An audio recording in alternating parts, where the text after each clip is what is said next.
G'day, listeners. Welcome to Bar Karate, the sailing podcast, the second best podcast in the world.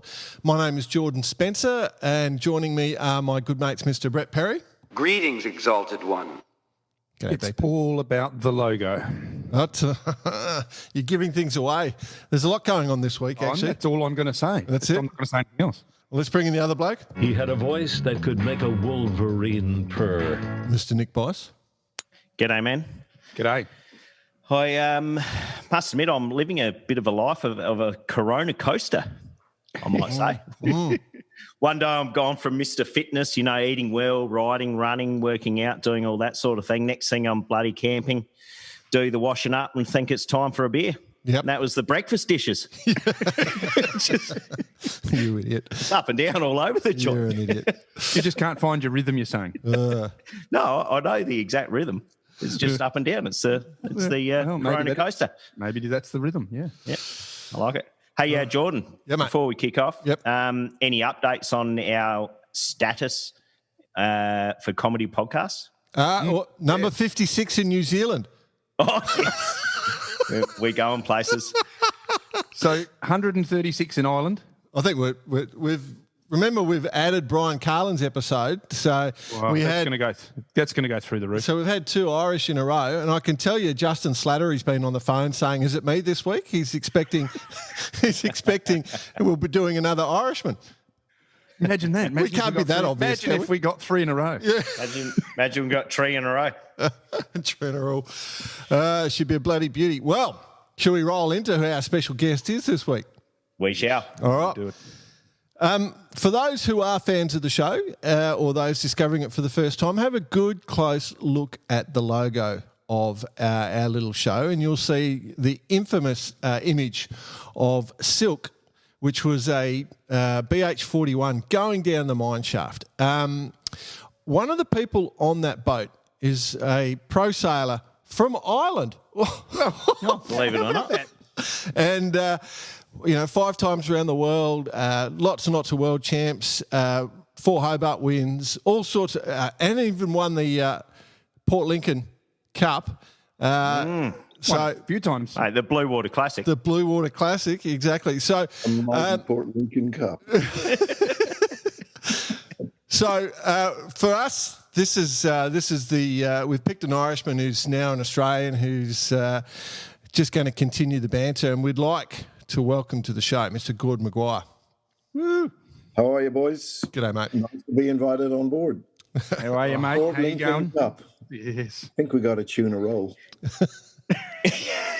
Well, and a crayfish.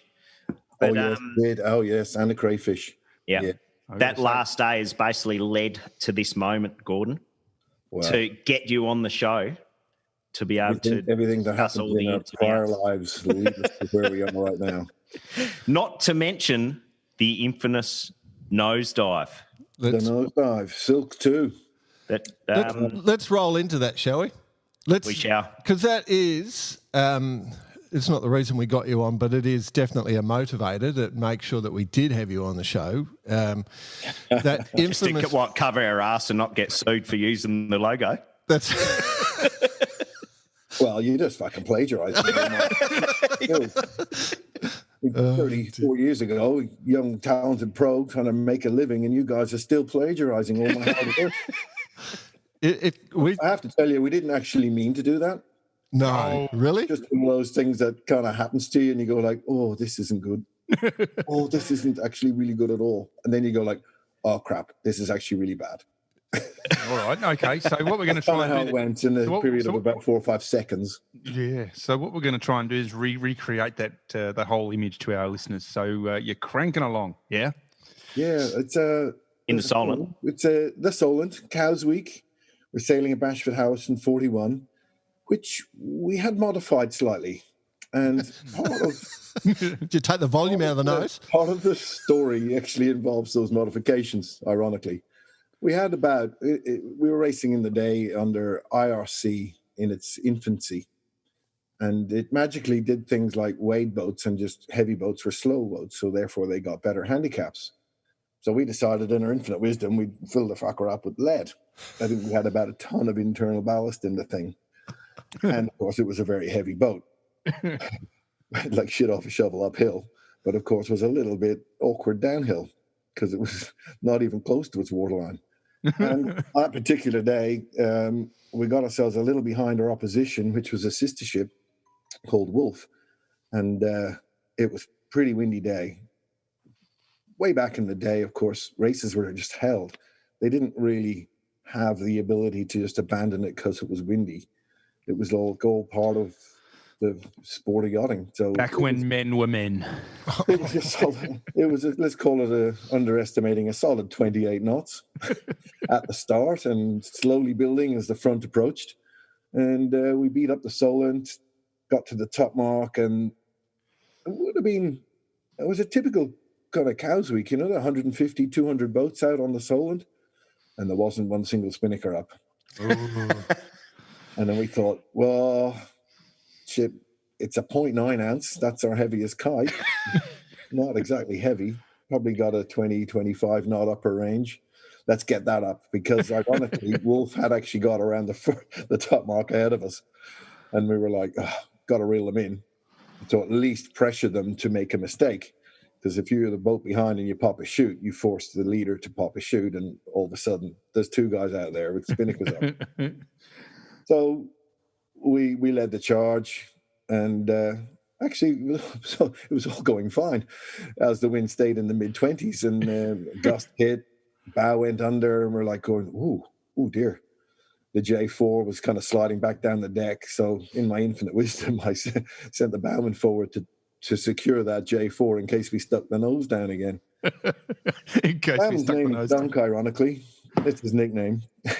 And Dunk ran forward, as bowmen do, full of youthful exuberance and a sail tie. And that was the last I saw of him for some time. Because as he went forward and started to tie the J4 down, big gust hit us, like into the 30s. The bow just drove straight under.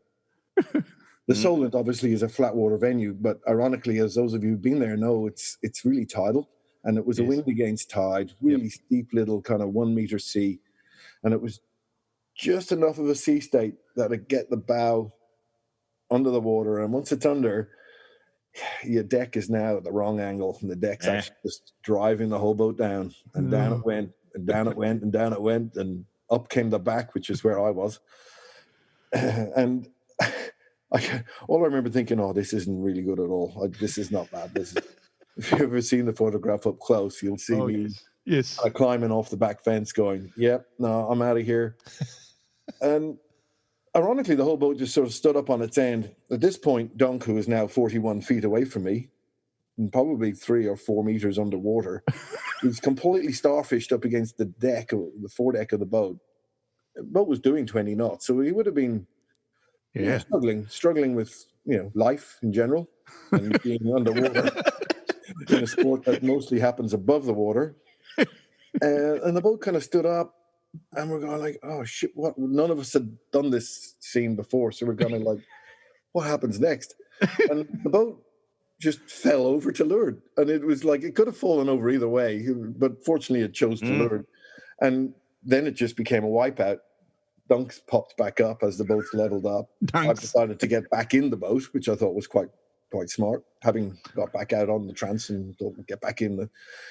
And I recall yelling at someone to let the vang off.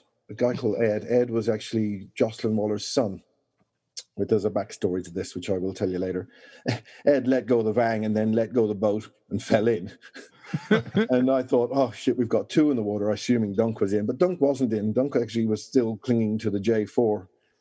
Actually, Dunk clung to the J4. With his sail tie. It took a few guys to remove him, tell him it was okay. While all that was happening, poor old Ed was getting washed away and was in the water. So eventually we actually took the kite down, got the engine on, went back and got him. And ironically, I think he actually got picked up by the photographer who was in a rubber boat, and he brought it over to us, and we retired from the race because gave you the thumbs up for his greatest shot ever. Oh, mate, he retired off that one. He would have retired off that one, wouldn't he? He's going, I got it. And he's waving his camera at me, and I'm thinking like, have you got Ed? Little simple stuff here. Have you got our crew, man? Anyway, we got Ed back on board. And I think we damaged a pulpit, bent a pulpit, broke a stanchion, and had probably one of the funniest nights in the pub we've ever had. Yeah. I Off bet. the back end of that, which you're still kind of using as your logo, which is kind of cool 30 years later or 25 years later. Well, what you'll find, Gordon, when we send you the merchandise pack, as all our listeners do receive, all our guests, special guests do receive. Is that me a special? Well, being yourself, especially when we printed the T-shirts out, we did do a slight exaggeration on the guy standing right on the rail, knowing it was you. So you'll see that. Yes, that was me. I was just, I was panicking, but I was definitely confused as to what my next move was going to be. One of those sort of slow motion moves, right? Yeah, it's kind of, should I climb over this onto the transom? Should I stay here? Should I go? No, we're okay. We're safe. When did you actually get to see the photo? Because it wasn't digital, obviously, back then. No, in those days it all took a little process. I think it might have even been the next day. Yeah, sure. Probably that afternoon. Imagine if it came out of the bar that night. It was the stories in the pub. Yeah. You couldn't even imagine that photo, like exaggerate to that length. So they could have been right on cue. Yeah, they were just, it was a real photograph in days when real photographs were real. Yeah. There's no social media or photo cropping or there's a bunch of idiots. A sad back note on that story. Ed Waller in the yellow pants on the Vang, who released the Vang and then released himself from the boat because he forgot to hold on to anything, ended up getting blown to bits in Bali. Oh, really? He was sitting out the front. Yeah. I was having a beer with some mates. Well, Telling the story of going down the mine. All he wanted to do was let go of the Vang. Gordon told him to let go of the Vang. And he let go, all right? Yeah. Shit. He was a nice kid. Shame. Didn't deserve to go that way. Yeah. But there you go. A complex story. Well, I'm glad we know the backstory to the bloody logo now. There you go. Yeah. We just thought you were putting it on for us. Oh, and an FYI, we got the boat fixed up the next day and then ended up winning the series. So we were all happy. Congratulations. Your logo became our discard. Did you take all that 2 ton of lead out of the bow of the boat afterwards? Well, it wasn't in the bow, but it was. But it ended up there. Yeah. Well, ironically, the boat was quick with it. Not sure why, but under IRC, obviously, it was quick. It wasn't. Was that the bumped B8, the 41s, or the pre-bump? Pre-bump. Yeah. And what about the 0.9 ounce fluorescent pink spinnaker? I mean, you might as well put up a brighter spinnaker. BP, you won't believe the thing actually stayed in one piece. Like after we stood up, fell over sideways, and then wiped out. Obviously, the thing flapped a lot, and then we took it down in one piece. It was still to this day is one of those things you look at and go like, "Wow, well done, Dunk." Yes, well done, Bowman. Held it together. That sail tie did wonders. And there were so many things could have failed on the boat, like the backstay fittings, the backstay ram, the rig itself, the load, the 0.9 spinnaker. You're going like, how does that all stay in one piece? Anyway, did you ever sail J24s, mate? Like when you were doing that, if you're a J24 sailor, you know that you're swimming home. Yeah, you'd have your life jacket on in those days. Yeah. That is a fantastic story. I mean, the reason it was actually my idea to use that logo, or my suggestion to use that logo, because I kind of think it symbolises where we're going with our podcast. You know, it's 3 idiots on the way, you know, just crashing here and there. So just going full noise and sometimes getting a little loose. That's it.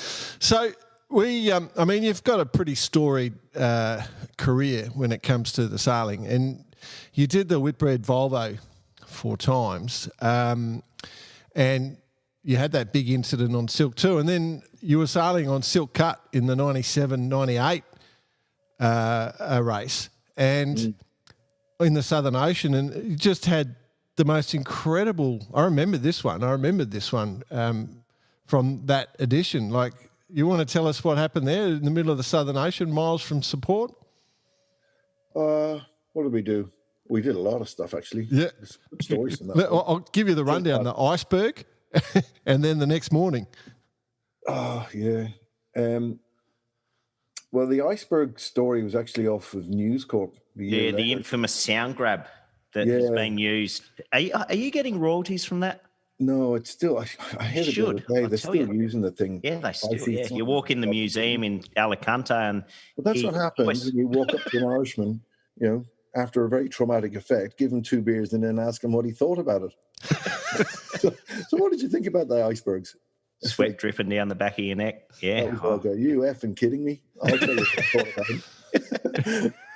Yeah. No, that soundbite was that was News Corp.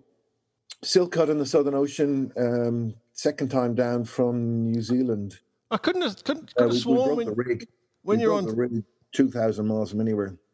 But didn't you the night before? Like, didn't you have something go wrong with your bow? Like, we hit an iceberg. Yeah. Oh, that's right. We took the outside skin off the boat. That's right. Yeah. Yeah. That was just a glancing blow. We were fine. The inside was good. Yeah, the inside was good. We were pushing hard. That's what the captain of the Titanic said.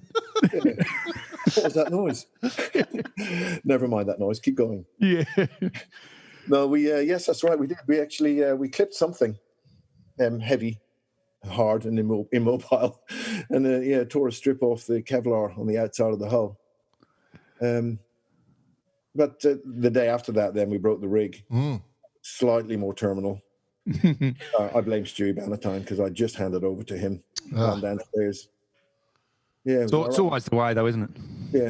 Yeah. The top of the rig landed in the deck just where I was standing like 5 minutes earlier. Amazing. No, really? Yeah.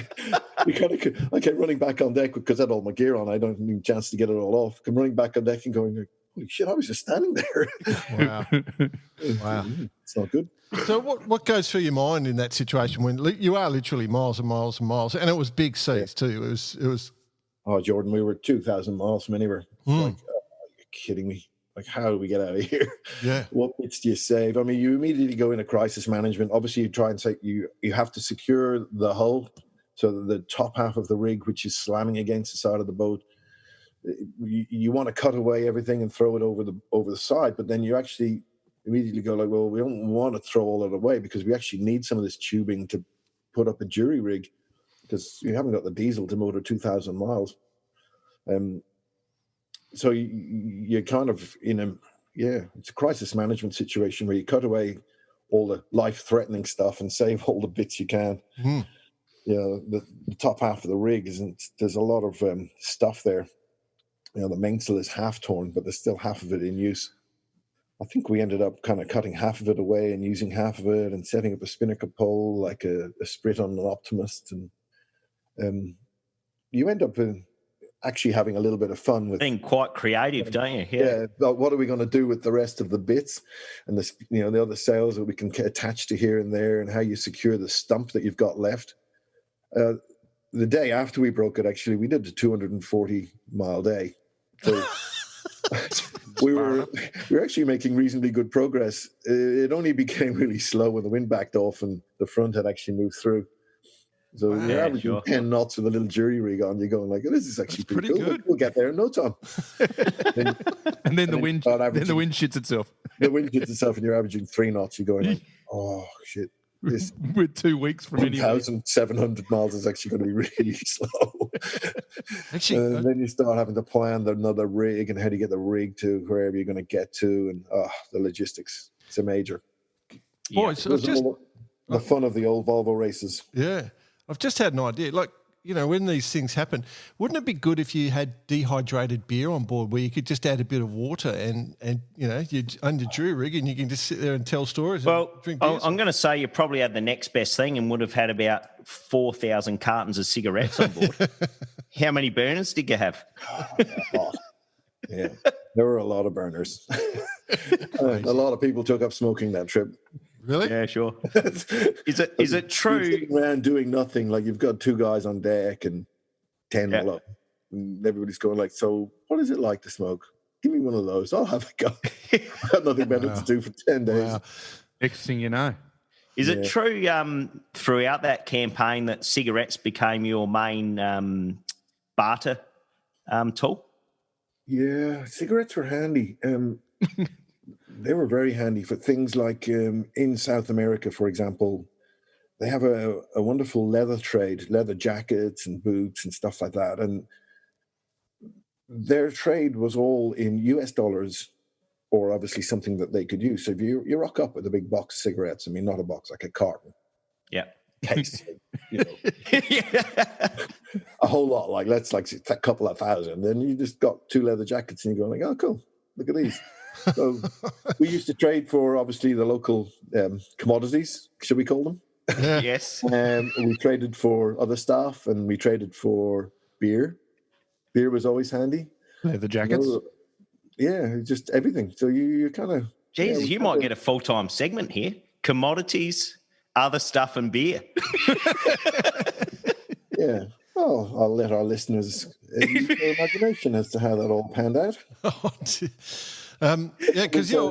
It was handy. you went around on Rothmans, Winston and Silkcut. So, I mean, kids nowadays obviously know cigarette advertising and smoking's bad, so don't do it. In the old days, if you needed to advertise cigarettes, I was your man. Yeah. Exactly. Exactly. Who are we going to get? And, Not quite sure Gordon how I Maguire. Well, let's get that guy. He's clearly into it. and then they banned cigarette advertising and you roll into News Corp, Team News Corp. Almost the end of my career. Was it? Until I found News Corp and thought, oh, look, out of the frying pan into the fire.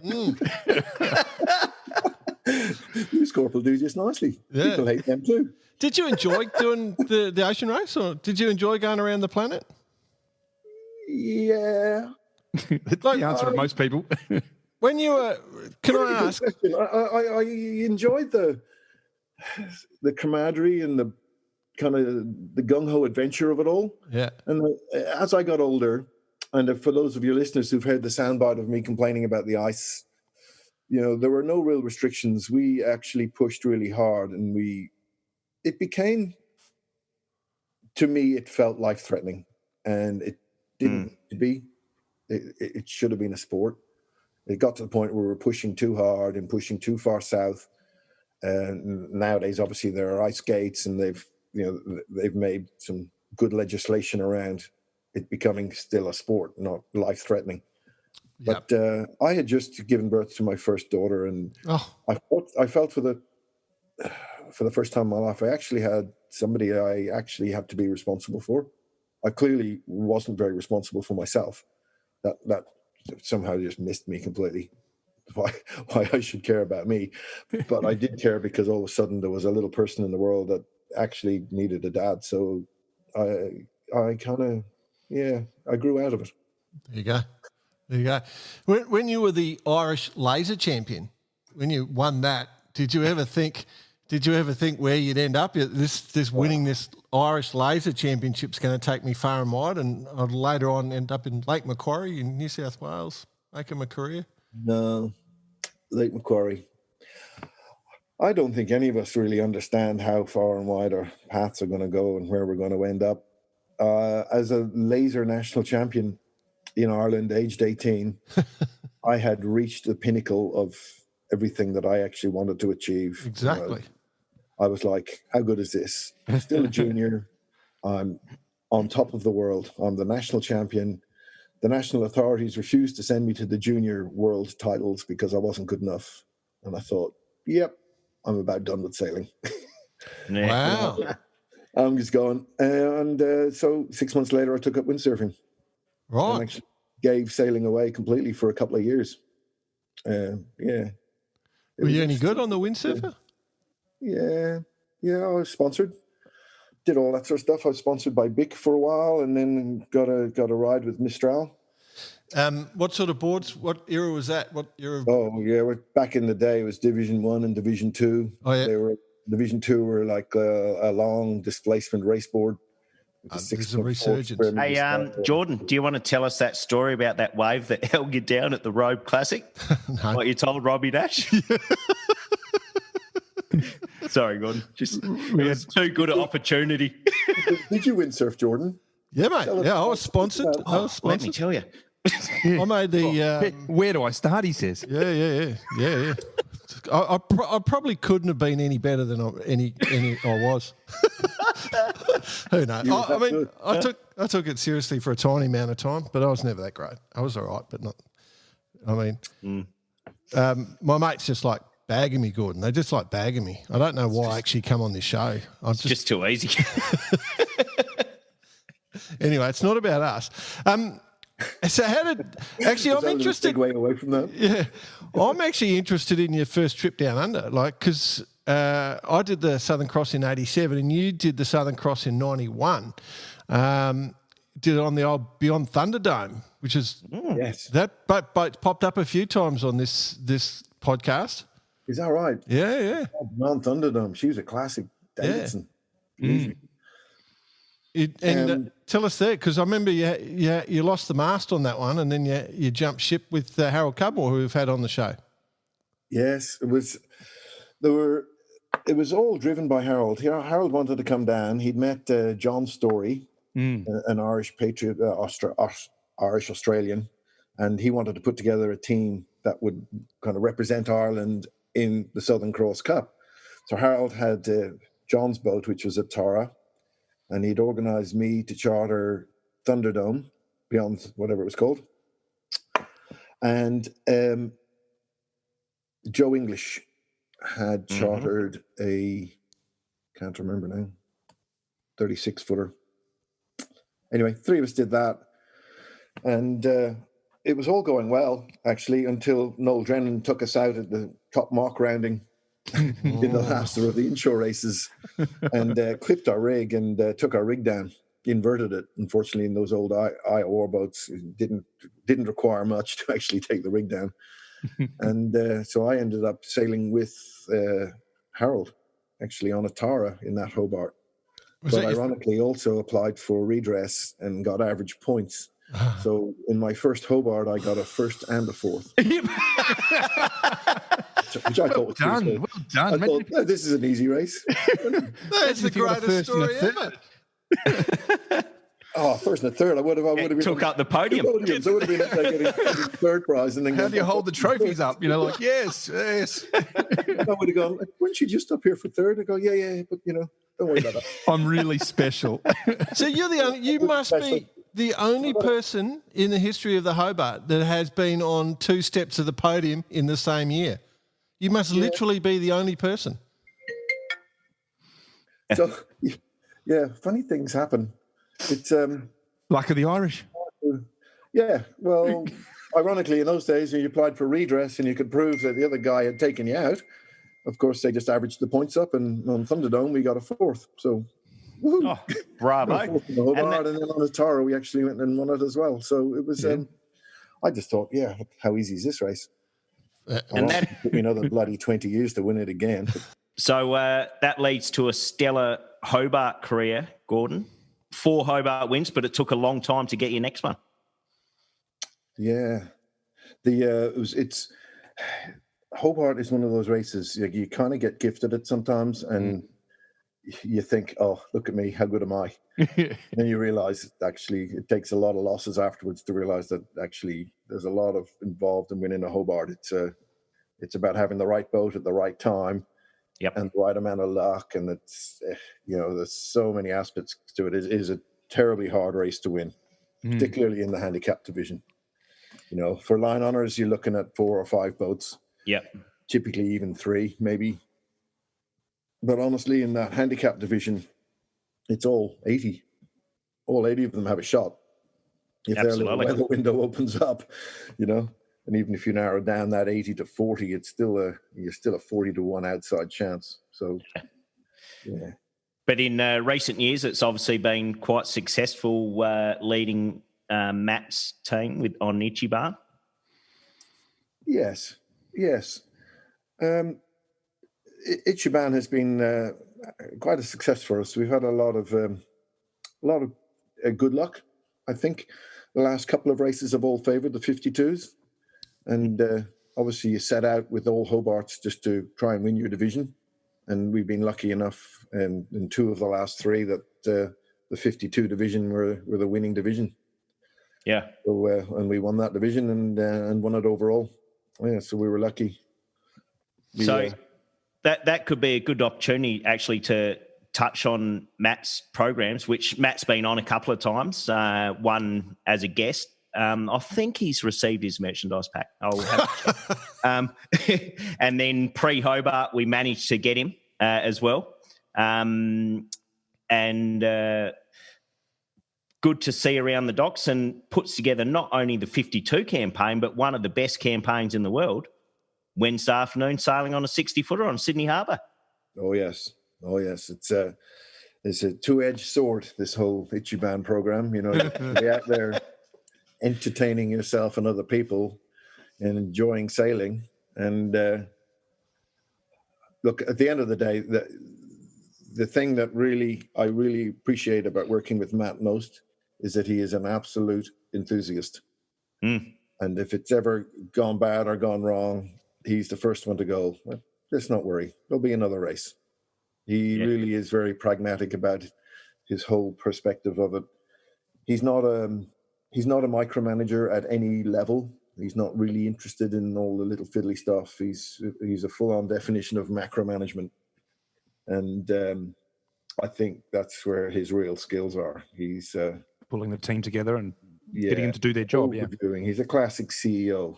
You know, he just oversees everything, and doesn't get involved as long as it's all going well. That's when it doesn't go well. He wants answers, and typically wants them yesterday. Yeah, it's a very he makes it very easy for us on the boat to be as good as we can be. I think that's the easiest way to explain it, because like the campaign, as everybody knows, there are two very distinct parts of the whole program. There's the hardware and the software. And the hardware is obvious. It's the boat, and the boat is as good as it can be. But to actually get it across the line, you actually require a good software package as well. That's people. It's the group. I think what we're trying to work on as much as we can is the consistency. There's not being great occasionally. We try and win every single race to the best of our ability, and we don't leave anything out there. And when we have, we come back and we break it down and try not to let it happen again. We see our losses as great opportunities for us to get better quicker. Well, the other thing it does, Gordon, is it's lifted the actual racing around you. I think there's no doubt that the Maguire and the Ichiban program is a benchmark. I mean, you know, we go out there and we race against you, and we look at that as a benchmark. That's the fact, and I think it's fantastic for sailing. Full stop. We see every year that the competition gets harder and harder, and they get better and better, and you know, initially copying, and then using their own imagination and their own expressions. And it's like you can see people sitting down, smart people sitting down and actually working out what it is we do and how we do it.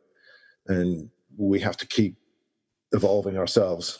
Otherwise, which I think is good for you guys. I mean, absolutely. You know, it's not like the old days where there was that boat that was always winning, or you know, had the crew that was able to be there because of various financial abilities. It's now about everyone is sort of, you know, we're nearly in the same boat. It's just that it's great that it's continuing this way.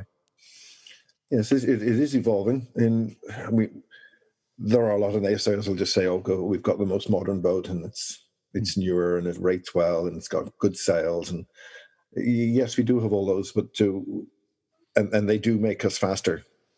But sailing is a lot more than just being quick. Yeah, sure. There's, you can be a bit of a misguided missile out there. And as I say, we work really hard behind the scenes on all the little aspects that make a boat great. At the start of the last Sydney Hobart, did you notice the tactics employed by Envy Scooters, where BP made the decision that port had right of way over starboard? Did you notice that one at all? BP decided to rewrite the rule book. Oh, I didn't notice that. I didn't know the pit man was tactician. It can happen. Everyone's a tactician at a certain time. So God, where's it leaving? You had to remind me. I'm just still getting over it. Where's it leave you now, Gordon, with all the COVID-19 and stuff? there's obviously big plans. I think it was Port Stephens, Southport, Keppel, or Hamilton, Hamo, Airlie, the whole deal.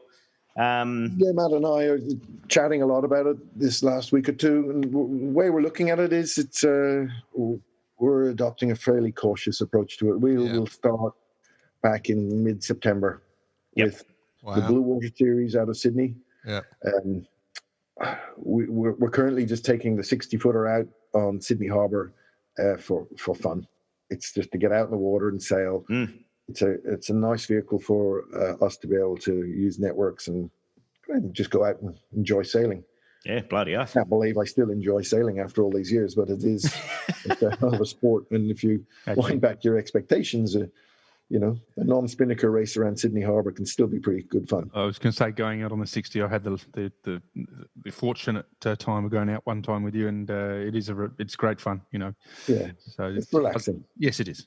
So, Gordon, this isn't part of a new segment that we're bringing into the show called 3 Questions from Bice, but what's the most enjoyable sailing you've done? Or I guess looking at over your career, has that changed, like your view and your vision? But now you look back and you're like, actually, that was really good. It has. It's definitely changed because, like, for me, one of the great milestones in my career was being invited to do the Whitbread around the world race. As a young sailor, to be 27 years old and invited onto a great maxi to sail around. There were 13 maxis going, and it was a massive boys' own adventure. You ended up in some foreign port. Like, I'd only ever been to England, for God's sake. Well, you've been overseas. The overseas trip was to England for the week. And all of a sudden, you're off down to, I don't know, where are we into? Montevideo. Yeah. Somewhere. And you kind of like, it was just the ultimate adventure. When you got there, whatever state the boat was in, we had a month to put it all back together again. Yeah. Which we could typically knock over in about 3 or 4 days. Yeah. Which then gave us 2 or 3 weeks just to kind of lad around in a foreign country. Yeah. With a truckload of cigarettes to do trade burners. Which got a couple of truckloads. And, all sorts of commodities came our way. It was really good. And people would literally get lost. I mean, people go on, a week's adventure in the outback, or whatever it was called in South America, and be lost. And I ended up in Paraguay at one point. That's a whole segment right there. Anyway, it took me some time to get out of Paraguay because I didn't even know where Paraguay was. But having discovered that I was there, I then had to work out how the hell I get back to Uruguay. And, where's Uruguay compared all to the bloody guys? And, all of this was, it was, as I say, it was stuff of legend, and clearly doesn't happen these days. I did make it back for the start, which is cool. I remember basically a lot of whenever you speak to people who have done multiple, especially in the Whitbread days, they always say, the last edition was so much better. The last edition was so much better. So I can only just imagine the ones that I went through. And if you just turned it up a few notches, just going back each edition, it was holy shit. Yeah, there was that was quite an adventure for me. Definitely, it's just a massive highlight, and I think that was the incentive to go again, because in the 4 years in between, you had 2 years to completely forget all the pain and the hurt and the cold and the wet and the miserable, shitty conditions you lived in downstairs. Because 2 years of sailing had gone by, and you go like, oh yeah, I could do that again. It wasn't that hard. Yeah. I suspect it's something like childbirth, pretty sure if you asked a woman a day or two after she'd just given birth, would she do that again? And she'd never in a million years, but literally a year or two later, oh, well, it wasn't that bad. We have the ability to completely go into denial over these things. Yeah. I can't really tell you over my career what was ever the greatest or the best. I think what appeals to me most about sailing is it's amazing at every level. Now, we were just laughing earlier about taking the 60 out for a 2-sail sail around Sydney Harbour against nobody. Now, there are other boats, obviously, but being a 60-footer, we just take off and sail around at the front. but we enjoy each other's company, and we enjoy sailing the boat, and we enjoy Sydney Harbour. And that in itself is completely different to hooning downwind on a Sydney to Hobart race in a 52 with the instrumentation all just magically to turn itself off on a moon. You've got no vision and no eyesight, and you're tiller steering the boat at 25 knots at the top end of an A4, and you're completely saturated. And the two are completely different. They're completely different experiences, and they're completely different entertainment levels. And then you have things like going down the mine on Sub 2. And that in itself was just an amazing thing that came out of nowhere. But stuff of legend. Yeah. So I think the beauty of sailing for me is just all of these different facets that go to make it up. And I've never in my life done 2 races out of the same. And I can tell you I've done a few races. Well, here I'm just looking through a bit of the list of everything you've been on, like from Farr 40s, 30s, Etchells, lasers, Where'd you get A24s. Where do we get what stuff? stuff? I rang your daughter. She was at the pub earlier, and she gave me the full lowdown. I can just see her on my phone now asking me where the hell I am. I'm supposed to be picking her up. Which might be a good lead in then, and not to keep you for too long, but if we're happy to lead into 3 questions from Bice, gentlemen, do I get your permission? Yeah. You can answer them true or false, or you can give a story if you want. And I'm going to ask pretty much every single guest the same questions, okay? Okay. Is it true you're a pro skateboarder before you're a sailor? Well, yes, but I only got equipment. I didn't the ultimate pro skateboarder. I just got skateboards and got taken around to competitions. There you go. How the hell did you know that? Good answer. All right, second question. Is it true you dated a page 3 girl? Oh, yes. That one is unfortunately well documented in the English press. On page 3. Daftest Man, I believe, was the headline. The what one? Daily Sun. The headline was Britain's Daftest Man. And a picture of me. I think possibly the only sportsman to ever make it onto the front page of the Daily Sun. I love it. Definitely the only sailor to ever do it. All I'd done was break up with her. I mean, seriously, it wasn't the end of the world. Yeah, anyway, exactly. Yes, I did date a beach 3 girl. Now, final one, and this is, tell me if I'm out of line here. Is it true you had a slight medical episode one morning in the Caribbean and you woke up and just went sailing anyway? Was it like a little aneurysm or something? Is that from memory? Just going back to Sardinia when we had a few Caparinias. Well, I still blame you for that, Bicey. But the long story short is it's several hours, like 36 hours after leaving you in the Clipper Bar in Sardinia. I had to get a long-haul flight back to Sydney, and then I had to go up to Port Stephens to do a Farr 40 event. And after the first day of racing, I actually collapsed in the shower and really wasn't feeling very well, but kind of shook it off as just a really bad hangover and discovered I'd actually had a stroke. Oh, wow. But yeah, I did actually go out race the next day. And when I got home, a nurse friend of mine was looking at me going, "Are you okay? You're dribbling out the side of your mouth." Oh. And I'm like going, "Yeah, no, I'm really not feeling that crash hot." And took me off to hospital, and I'd had a stroke. Wow. And, it apparently was a blood clot caused by Nick Bice. I told you we got proximity. I'm not sure if it's like the 1.5 meter thing, but it was within close proximity of Bitey, and that was the end of it. I must tell people it is a natural body defense mechanism when you are around Nick Bice to try and kill yourself. Your body naturally just tries to knock you out. Anything's better. But, they tell me I got over it, but you never know. Wow. Well, I told you, blokes, we had a legend on tonight, and I told you he's got a few stories. So, and like you say, the Paraguay, that's a story in itself. That's an episode Paraguay, in itself, and I'm sure just those three right there are stories in themselves as well. I can tell you now that Paraguay is just a little sketchy as a country. Not my favourite place, particularly that cell they had me in. My God, that was messy. What do people do in those things? You look around, you go like, what is that mess in the corner? And it's like, then the mess starts moving and you're going like, oh God, there's things in that mess. Yeah, Paraguay. So, a couple of years ago, mate, you bought in or became part of Doyle Sales in Lake Macquarie, you and Chris Nicholson.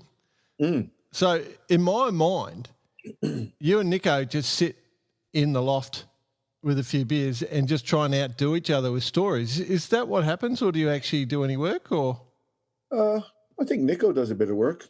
Oh, does he? Because he keeps losing. He tells me a story and I go like, oh, I've got a better one than that. Exactly. And he has to go back to work and I just go and make coffee. He doesn't make coffee, you see. Here you go, Mr. Sensible. I've got a way better story than that. Yes. How's that going for you guys? Oh, it's still going well. It's timing in every walk of life is very important. And I guess opening up a loft 12 months before the COVID-19 pandemic was not great timing. I think something that's working for us is the product is good and there's good people in there. We have work and it's more a case now of just it's not going to be a profitable business and accepting that and going, it's going to be a matter of treading water. And when this all gets back and we all start buying sales and going sailing again and being ready for that, I think that's the reality. We can dress it up with all sorts of fancy words, but I think we're comfortable treading water exactly where we are. Do you think the double-handed offshore stuff will actually bring a resurgence back to people into keelboats? Yes, I do. Yeah. I think one of the best things that has happened recently, one of the more exciting things, that particularly that I'm interested in, is that offshore sailing, although be it in small boats, is going to be in the Olympics and people are going to see it. Mm. I like racing offshore a lot, and I like the whole orienteering aspect of offshore racing, getting from A to B, and kind of working it all out yourself. There's a lot of problem solving going on. I find, and no disrespect to guys who race windward leeward and do it really well, I find it a little monotonous. I find that a lot of the problem solving is already being done, and it's just a matter of remembering it. It's just there's a lot of repetition. And as I said earlier, I've never done two races out of the same. However, they've been very similar on windward leewards. I've never done two offshores that are remotely similar. Yeah, sure. They're always massively different. At every set of circumstances you approach offshore, you have to rely on intuition and experience and a little bit of common sense. And I really like that aspect to offshore racing, the problem solving. Having that at the Olympics, there's going to be no predetermined winners. Yeah. Nothing is going to get decided till they actually race. Yeah. Because on any given day, no one has ever done that race before. Absolutely. It'll be fantastic. And I think it's a great inclusion. And I think a lot of young people will look at it as an opportunity now that they're into big boat sailing, of having a crack. Who's going to be on the team with you? Oh, I'm too old for all that. Oh, It'll be a young man's sport, I suspect. Well, you have we have a to our theory. episodes. It's going to be an average age of 50 or over is what we're seeing so far. Wow. Coming out of Oz for anyone. Yeah. So, I was always assuming it'd be two mid-30s, a mid-30-year-old. No, not with the nominations we've seen from Australia so far. Oh, that's just because they're enthusiastic, doesn't mean holding on to their dreams. Well, I wouldn't mind having a go. But I think it's unrealistic to expect a 48-hour race to be won by a 50-plus-year-old. Yeah. What about drugs? The physical demands of it. What about? The drugs, like you're at the Olympics, like people using stimulants to stay awake for 48 hours because that's it. It's going to go, everyone's going to be going hard. Be a lot of coffee being drunk. Well, I wonder how they're going to regulate that. That's Exactly. Do you do a drug test afterwards? Yep. Not much point in doing it beforehand. Everybody would be clean beforehand. Yeah. It'll be interesting. I mean, obviously, it will generate a lot of interest at club level, which I think is cool. You know, like a lot of smaller boats doing short-handed races up and down the coast. Exactly. You know, yacht clubs setting up a 40-mile two-handed race that, you know, might have traditionally just been a race from Sydney to, I don't know, Lion Island or something and back, and everybody's a bit, you know, ho-hum, a bit bored of it, kind of do it every year. And all of a sudden there's a two-handed series or a two-handed race. I think it's a nice new dimension. Yep. And it's not going to be easy. No, it's a good one. It's a good one. I do. I think it's going to be great. I think we're all into it. I reckon you and Matt will go great on the 60. Yeah. Actually, you could do it on that. Yeah. It would be actually pretty easy, wouldn't it? Yeah, I could just see him. Hydraulic everything and a motor helm. Getting a sore finger, Matt. Do you want to come and do the main for a while, mate? With lifter in this left finger here. Chardonnay. So, in all-time greatest wins, the most important race wins, which of your Lincoln Regatta wins? Oh, Port Lincoln. No, that brings a tear to a glass eye, doesn't it? Yeah. The Teakle Cup. Yeah. The Teakle Classic must have been this year, of course. Taking it down to the wire on the last day, of course. It got discussed yesterday in the list of events we're doing this year. What about next year? Oh, yes, of course, there is Adelaide. Yep, we'll be there. Oh, good. We have signed off on Adelaide next February, assuming it's on and borders are open and all restrictions are... Well, just don't go through Victoria. I'll let Mr. Teakle know. He'll be very excited.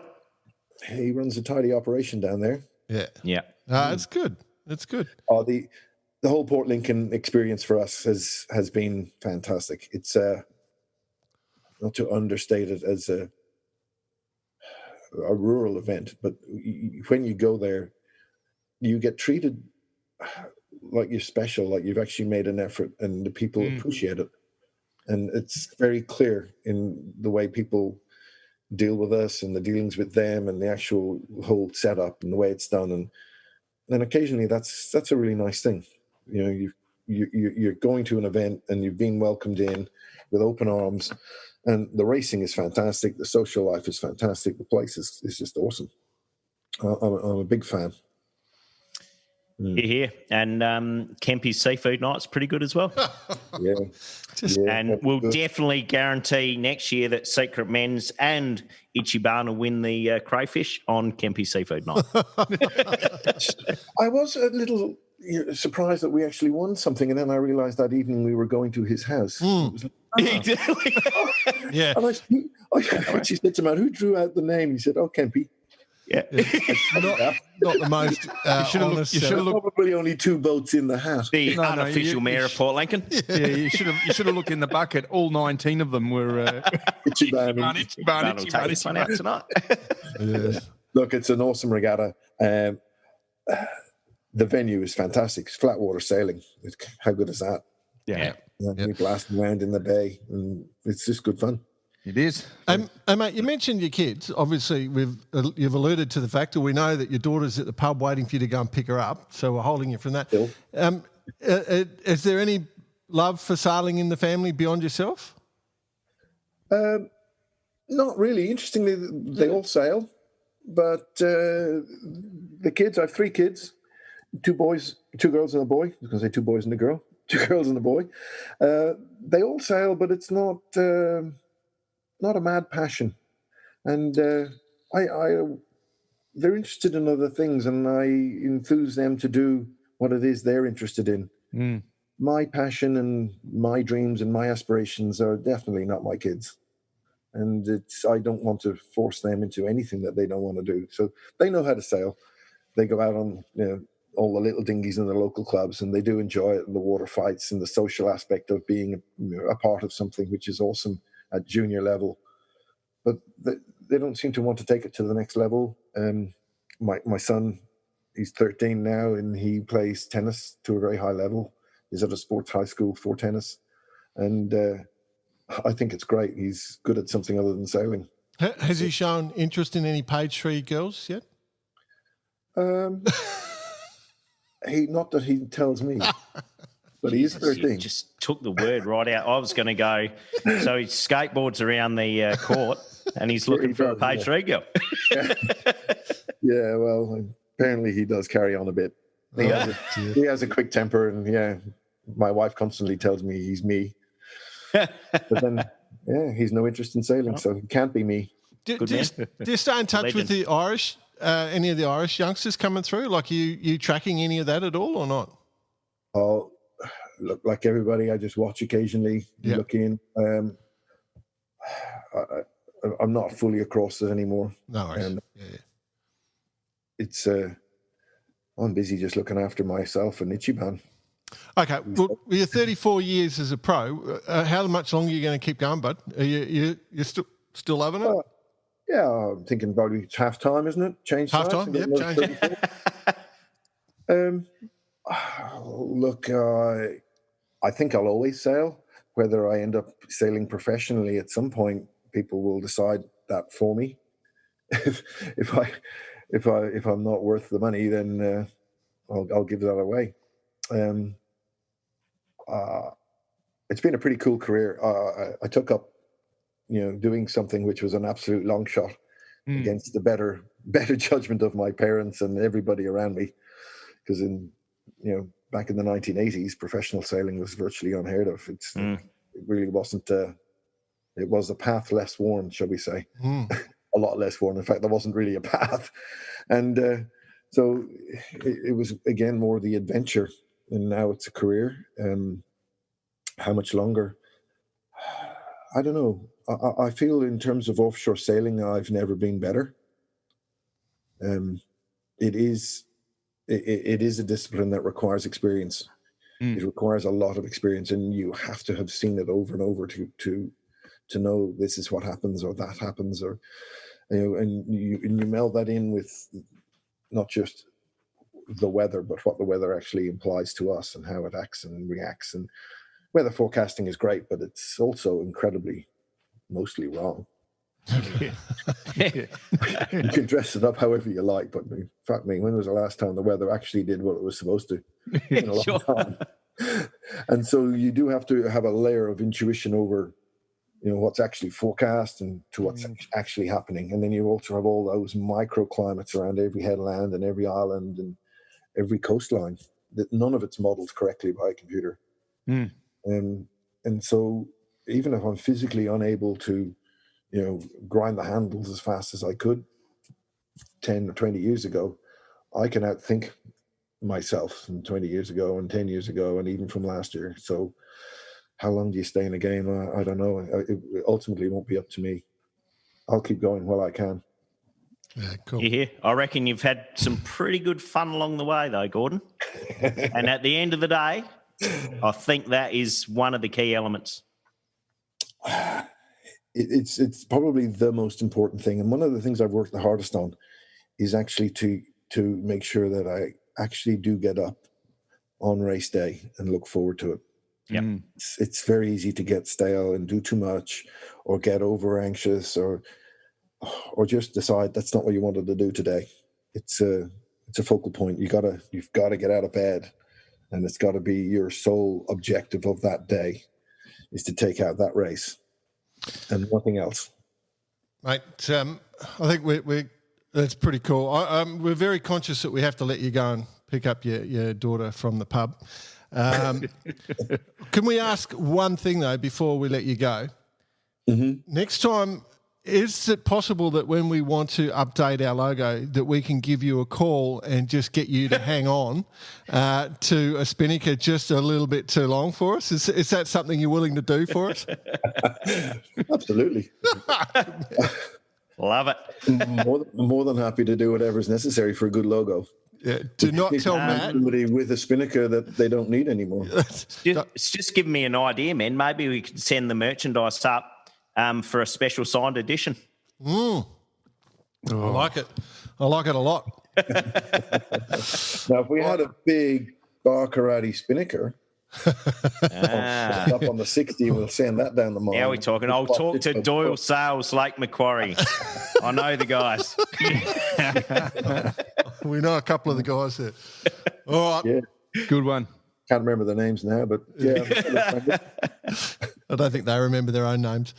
All right, mate. Thanks for taking the time to chat to us, hey? We appreciate it. Thanks, Gordon. Been a lot of fun. Thank you for inviting me on board. Good on you, mate. Thanks a lot. Take care, boys.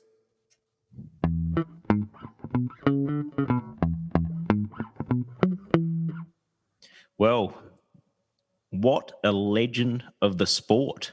Not only a legend of the sport, but a legend in general. That was a good chat, man. And I must say, the just between us three, those three questions, they're going to change week for week. Oh, I thought Just if you were wondering, all right? I was hoping, because I was going to know. There's probably not too many people who've picked up a page 3 girl. Or been a pro you skateboarder. never know. It was a stab in the dark. Yeah. Or be a pro skateboarder. It's just fantastic. I'm pretty disappointed with tonight's show, to be honest. Go on. I couldn't get a lead into the 30 anywhere. The 30. Yeah, Oh, yeah. Well, nothing opened up. it is our third episode with a Irishman. Yeah. Well. I wonder if people have noticed that theme. Obviously. Yep, definitely have. I was chatting to our mate Patrick Langley today from Vycobi.com. And he mentioned, so you've done 2 episodes with Irishman and you're getting a third, just because I was doing a little bit of digging. So, yeah, he wins the merchandise pack. It up. Yep, he wins the merchandise pack and he'll be printing it himself. He's actually already bought on his own T-shirts. He bought some T-shirts. He's bought Bar Karate T-shirts. He's a supporter. He has. He's That's because he's going to plagiarise the logo and put it on a box. No, he's a good man, Pat. So Vycobi, we get on with all the manufacturers in the sailing world, but we're very good mates with Pat as well. So no problems talking about his brand. It is hard being us because we do sort of know everyone. Mate. Yeah, you're a bit of a... so hard. You don't mind getting around a bit, do you? You can talk. You can talk. All right. Yeah, fair enough. All right, let's move on. Hey, and what about the stroke of genius to the end of the interview? What's that? With that tonight? What, when he had his stroke?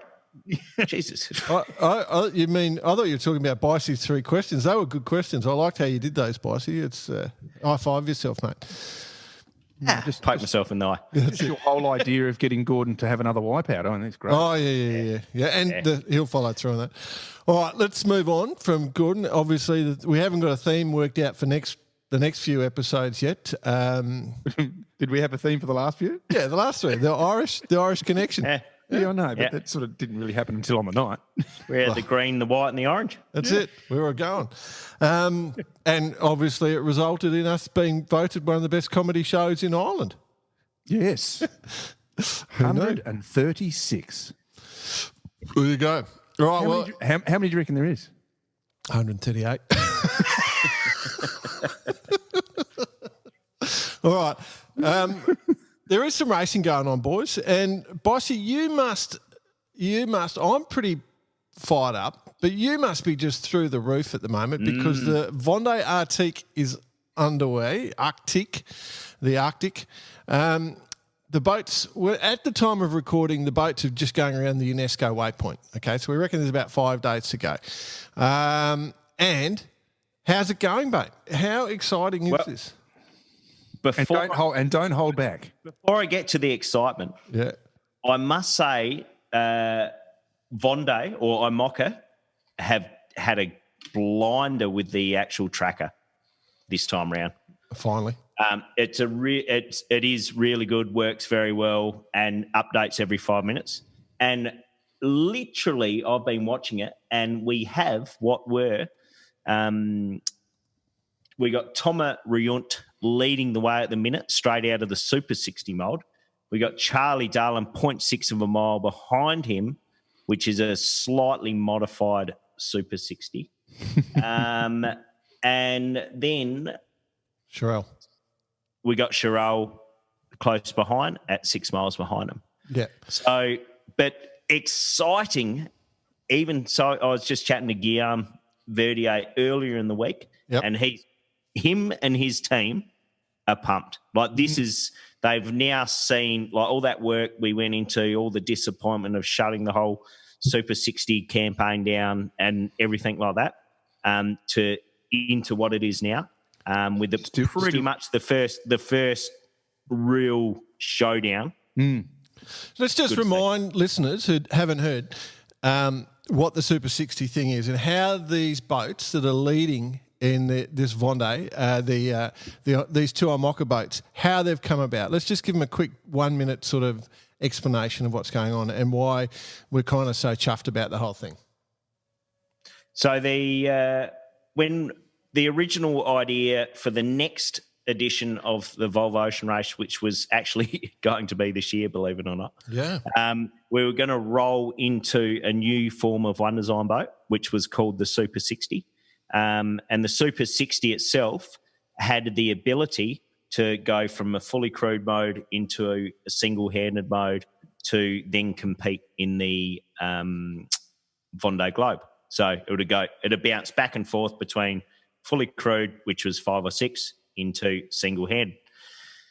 Unfortunately, the pin got pulled on that with everything that's going on, pre-COVID, by the way, which left us with a very good tool at Persco Marine, and very good plans drawn up by the Verdier design team, which has resulted in Lincoln and Apivia, Thomas and Charlie's boats, which are going to be absolute beauties come Vendée time. And they're performing very well so far with the Vendée Arctic. I'll just correct. It's the Linked Out boat that Thomas got. Linked Out. It's a different company instead of LinkedIn.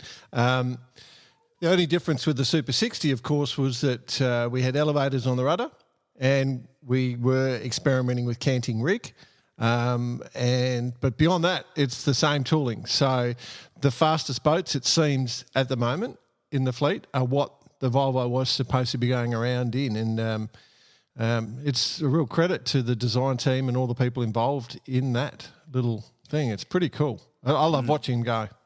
What I'd be interested in now is, of course, any fall development between now and the Vendée, because to build the foil is going to take such a long time. But if they're going to gather what data they gather from just this one race of 10 or 11 days, whatever it's going to be, and how that translates into any changes coming up. €300,000 for a set of foils. So every time they build a new set of foils, €300,000. Just think about that.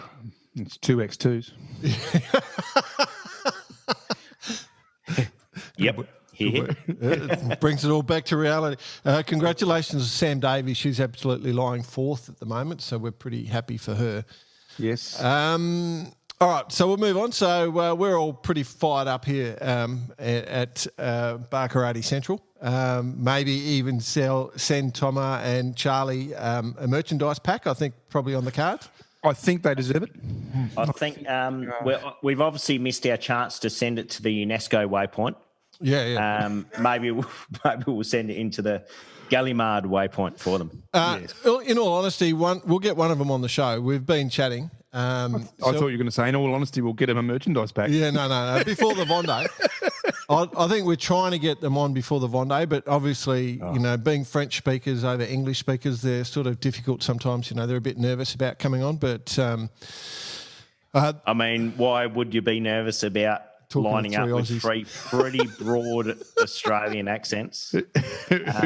What is this? What is you say? What are you saying? What is this word you are saying?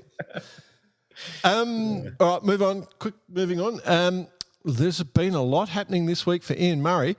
Let's not completely ignore one whole thing that's going on and not mention it, just so we don't create any trouble. But Ian Murray has confirmed that he is going to stay on as the head of the Australian sailing high performance team up until the Olympics come. So, because I think he's quite busy with the America's Cup now as well. He's committed to that, but the big fella has committed on. So we're obviously 3 Australians, so that is of interest to us. Yes. Good work, Ian.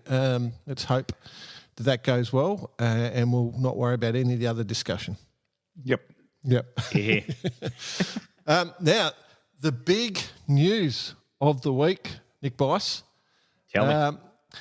The Seton Heat basketball team is playing this week with a special guest. What's going on, Bicey? Well, if everyone wants to go who are they lining up against?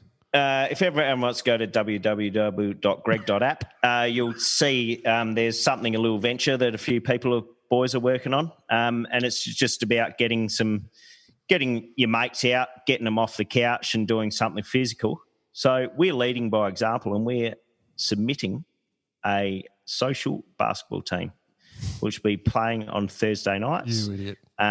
Seton Heat. I've ordered the shoes, by the way. Idiot. Oh, limited edition Nikes. Jordan Just come out. They're only available in Queensland, Jordan. I might have to get you to go pick them up for absolutely, mate. You know what I'm like about basketball boots? No problem. Bloody oath. Yeah. So that's step one. Step two is getting the headbands. Headbands are coming. I've got my main man, Craig Cotter, getting the outfits for us over the next couple of days. And Seton Heat will be playing next Thursday night against Balls Deep. Beautiful. Balls Deep. Can I suggest you go and see the great Mike Osborne, former 36ers coach at Pro Ball? I'm not sure if he even owns that company anymore, but he was the greatest producer of basketball uniforms. Just drop my name and things will happen. I've sort of got this vision. I'm going to look like Larry Bird in 1988. Why not? I've sort of got this vision. I want to see the afro. I want to see the afro with a headband. The only thing you'll be seeing is next time we're doing a podcast and I need to go for a whiz or something, I'll be grabbing the crutches to get out of here. So we did discuss this already. Have you made the connection? I don't know. I don't know if you're a basketball fan at all, or if you've even actually picked up a basketball in your life. But Seton Heat is very similar in name to Seton Hall, which is a college basketball team in the US where Andrew Gaze played for several years. I don't know if anyone. We're pretty much naming it after that. Oh, okay. Good. Yeah, but I'll have you know, my last competitive basketball game was when I was 13 years old, and I commit on the airwaves right now, I will not touch a basketball before I set onto the court through the what do you call it? The human tunnel.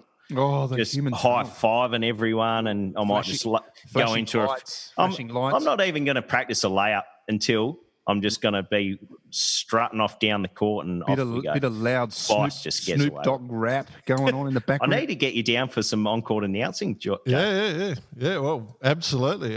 You might. Yeah. I can see it now on the sidelines with the megaphone. And introducing number 8, Nick Muggsy Bogues Bice. A lot of people who follow basketball will know what that means. All right. Good work, mate. Well, seriously, do your calf raises because you will snap your Achilles at your age. Don't try. Just don't try. or just use your philosophy of not touching a basketball. That's it.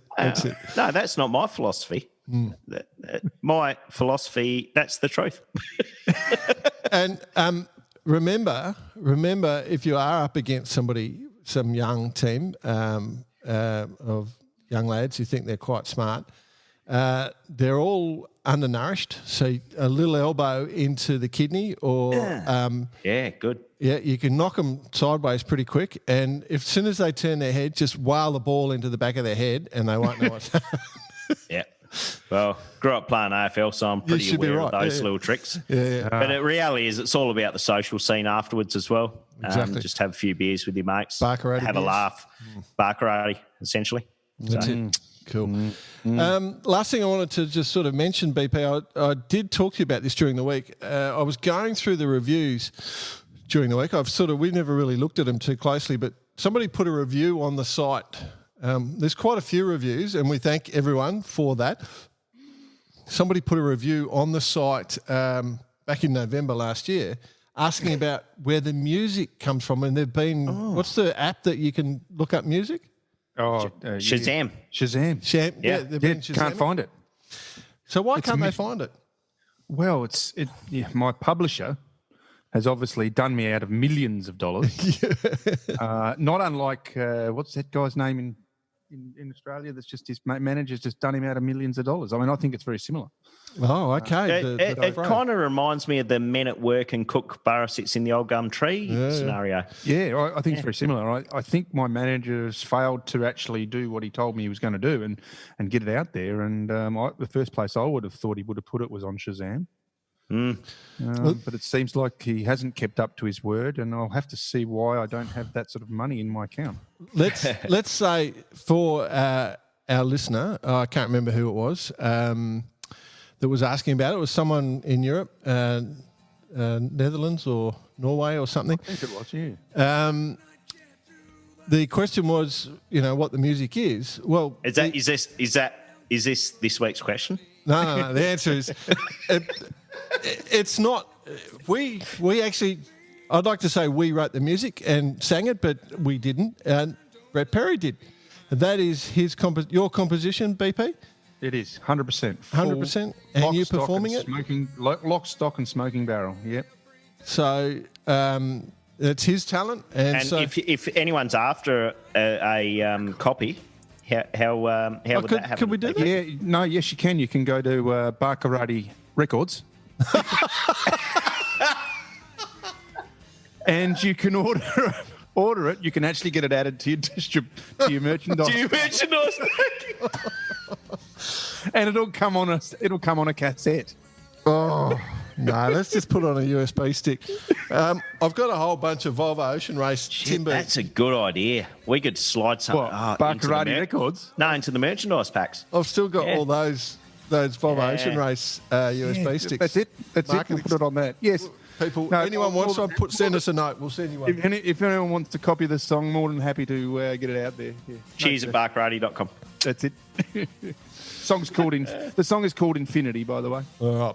Well, let's finish it off by listening to it. Thanks for everyone listening in. It's been a good week and good to catch up, boys. Cheers. Here. See you, man. See you, team. See ya.